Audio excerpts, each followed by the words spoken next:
మోకాల నొప్పులకు ఎటువంటి సర్జరీ లేకుండా ఎపియాన్ పెయిన్ క్లినిక్ అందిస్తున్న అత్యాధునిక చికిత్స. నమస్తే, welcome to Suman TV. Sir నమస్తే. సార్ నమస్తే అండి. సార్, జనరల్గా నీ పెయిన్స్ ఏజ్ ఫ్యాక్టర్తో సంబంధం లేకుండా ప్రతి ఒక్క దాంట్లో నీ పెయిన్స్ చూస్తున్నాం. అసలు నీ పెయిన్స్ రావడానికి గల కారణాలు ఏంటి, వస్తే మనం ఎలా తగ్గించుకోవాలి? సో నీ పెయిన్స్ అనేవి మనకి చిన్నవాళ్ళ నుంచి పెద్దవాళ్ళ దాకా చూస్తూ ఉంటాం ఏజ్ స్పెక్ట్రమ్ వైజ్.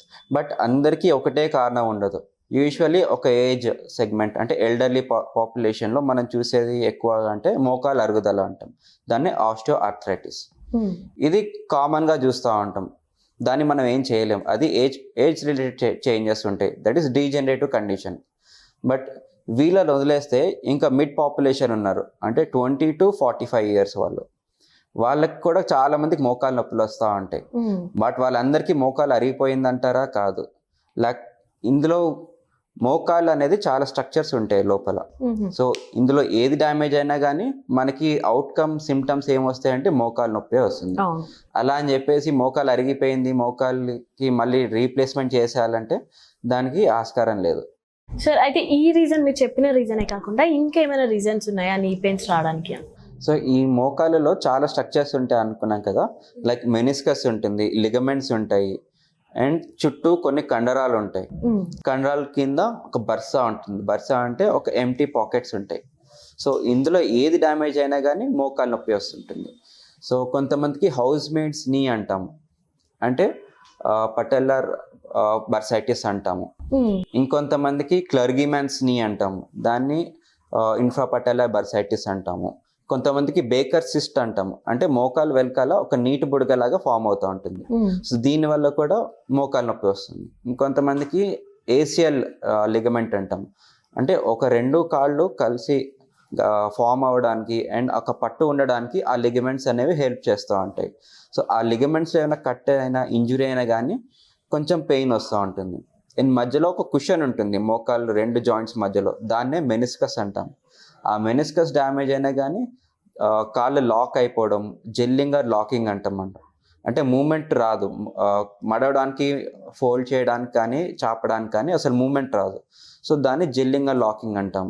సో ఇది మెనిస్కస్ డ్యామేజ్ అయినా కానీ ఉంటుంది. అండ్ కొంతమందికి పెస్ యాన్సరీనస్ అంటాం, అంటే మోకాలు లోపల భాగంలో కొన్ని కండరాలు వచ్చి అటాచ్ అవుతాయి అనమాట. తొడ కండరాలన్నీ వచ్చి మోకాల దగ్గర అటాచ్ అవుతాయి. సో దీన్ని పెస్ యాన్సరీనస్ అంటాము. సో వీటన్నిటిలో మనకి ఇన్ఫ్లమేషన్ ఆర్ వాపు కానీ, స్పోర్ట్స్ ఇంజరీస్ అంటే దెబ్బ తగలడం కానీ, వీటి వల్ల అక్కడ ఇన్ఫ్లమేషన్ అనేది చేరుతుంది. సో దాన్ని కరెక్ట్ టైంలో మనము డయాగ్నోస్ చేయడము, క్లినికల్ ఎగ్జామిన్ చేయడము, అండ్ స్పెసిఫిక్ ట్రీట్మెంట్ దానికే మనము చేసుకుని ఉంటే మోకాలు నొప్పి నుంచి మనము చాలా మంచిగా బయటపడతాం. అయితే జనరల్గా అందరికీ ఒక డౌట్ ఉంది సార్, ఏంటంటే నీ పెయిన్స్ ఉన్న వాళ్ళు వాకింగ్ కానీ జిమ్లో సైక్లింగ్ కానీ చేయకూడదు అంటారు. సో దాని నుంచి మీరు ఏం చెప్తారు? సో ఒక ఏజ్ ప్రకారంగా తీసుకుందాము. సో ఎర్లీ ఏజ్లో వాళ్ళకి మోకాలు నొప్పి వచ్చింది అనుకోండి, దానికి ఒక స్పెసిఫిక్ కారణం ఉంటుంది. దాన్ని ట్రీట్మెంట్ చేసుకుని దాని నుంచి బయటపడ్డాం అనుకోండి, ఇంకా యథావిధిగా మనము సైక్లింగ్ చేయడం కానీ, జాగింగ్ చేయడం కానీ, థ్రెడ్మిల్ చేయడం కానీ కంటిన్యూ చేసుకోవచ్చు. కానీ ఒక సెగ్మెంట్ ఉంటారు మోకాలు పూర్తిగా అరిగిపోయిన వాళ్ళకి అసలు కదలద్దు, నడవద్దు, మెట్లు ఎక్కద్దు అని చెప్పొద్దు. ఎందుకంటే మోకాలు హెల్దీగా ఉండాలంటే దాంట్లో బ్లడ్ సర్క్యులేషన్ అవ్వాలి. బ్లడ్ సర్క్యులేషన్ అవ్వాలంటే మోకాలు మూమెంట్ కంపల్సరీ ఉండాలి. సో దానికి మనము ఒక గంట సేపు కూర్చున్నారనుకోండి, ఒక 10 నిమిషాలు ఇలా నడవండి, లేకపోతే బ్రిస్క్ వాక్ చేసిరండి అని చెప్తాము. అలా అని చెప్పేసి మెట్లు ఎలా పడితే అలాగా ఫాస్ట్గా ఎక్కడము, ఒక కాలు మీదే స్ట్రెస్ ఎక్కువ పెట్టడము, ఇవన్నీ అవాయిడ్ చేసుకోవాలి. రెండు కాళ్ళపైన సరైన వెయిట్ పడాలి. సో ఆల్టర్నేటింగ్ స్టెప్స్ కూడా ఒక దాని మీద ఎక్కువ వెయిట్ కానీ తక్కువ వెయిట్ పడకుండా ఈ సమానంగా ఎక్కుతూ ఉంటే మోకాల మీద ఒత్తిడి అనేది కొంచెం తగ్గుతుంది. అండ్ సైక్లింగ్ కూడా కొంతవరకు మనకి తగ్గించుకుంటే మంచిది. ఎందుకంటే ఎక్కువ సైక్లింగ్ వల్ల మోకాల మీద ఎక్కువ ఎఫెక్ట్ అవుతూ ఉంటుంది. దీనికి బెస్ట్ సైక్లింగ్ కాకుండా మిగతా ఆల్టర్నేటివ్ ఏంటంటే స్విమ్మింగ్ ఒకటి. ఈ స్విమ్మింగ్ వల్ల మనకి మజిల్స్ గట్టబడతాయి, జాయింట్ బాగుంటుంది, ఓవరాల్ ఏరోబిక్ ఎక్సర్సైజెస్ అవుతాయి, అన్ని మజిల్స్ కూడా ఈక్వల్గా ఎఫెక్ట్ అవుతుంది. సో హోలిస్టికల్లీ బాగుంటుంది స్విమ్మింగ్ అనేది. సో జెనెటిక్ గా కూడా వచ్చే ఛాన్సెస్ ఉన్నాయి అంటారు కదా. ఎస్, జెనెటికల్గా కొన్ని లక్షణాలు ఉంటాయండి. దాన్నే రుమటైడ్ ఆర్థరైటిస్ అంటే కీళ్ళవాతం అంటాము. కొంతమందికి సోరియాసిస్ వల్ల కూడా మోకాలు నొప్పులు వస్తూ ఉంటాయి.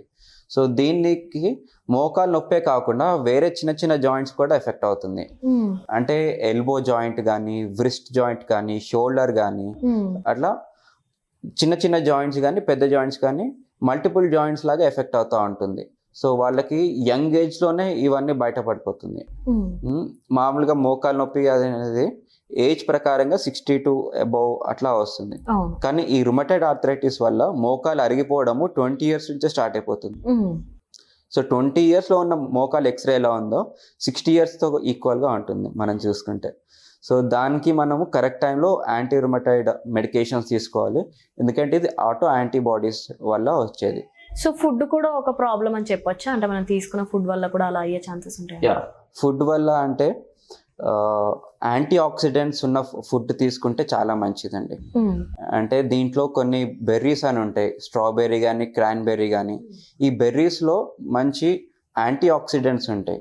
అలాగే మనకి ఒమేగా 3 ఫ్యాటీ యాసిడ్స్ కానీ అండ్ బాయిల్డ్ ఎగ్స్ కానీ, వీటిలో ప్రోటీన్స్ అవి బాగుంటాయి.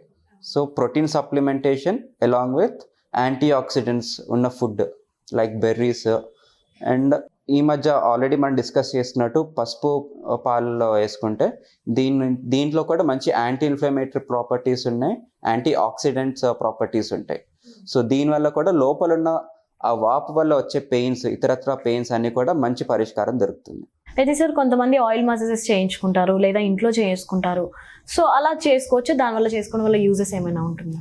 సో ఈ మసాజెస్ అనేవి సూపర్ఫిషియల్ పెయిన్స్ కానీ, లేకపోతే అక్కడ కండరమైన వాపు ఉన్నా కానీ దానికి హెల్ప్ అవుతూ ఉంటుంది.